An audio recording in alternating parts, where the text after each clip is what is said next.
కుటుంబంలో సమాధానం లేదు, కుటుంబంలో ఐక్యత లేదు, విడిపోయే పరిస్థితులు ఉన్నారేమో. జాగ్రత్త, అపవాది మీ జీవితాన్ని దాడి చేసుకుంటూ వెళ్తున్నాడు. ఇంకోటి ఏంటంటే నాశనం. ఈ 3 అపవాది చేస్తా ఉంటే ఒక మాట మిమ్మల్ని అడుగుతున్నానండి, మీరేం చేస్తున్నారు? ఏంటి నా జీవితం ఇంతే ప్రభు అని ఏడుచుకుంటా కూర్చుంటున్నారా? ఏడవాలని కాదు దేవుడు కోరేది, పోరాడమంటున్నాడు. సర్వాంగ కవచాన్ని ధరించుకుని పోరాడు. యేసు ప్రభు ఆయన నమ్మే వారికి, విశ్వసించే వారికి అధికారం ఇచ్చాడండి. అధికారం వాడేది ఎవరి పని? మన పని.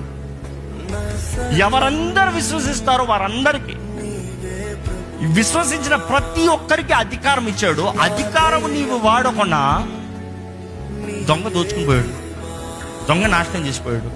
ఇలా జరిపింది బ్రతుకులో. What have you been doing? పోనీలే అనుకున్నా, సరేలే అనుకున్నా, పర్వాలేదులే అనుకున్నా, ఇంత జరిగిపోయింది.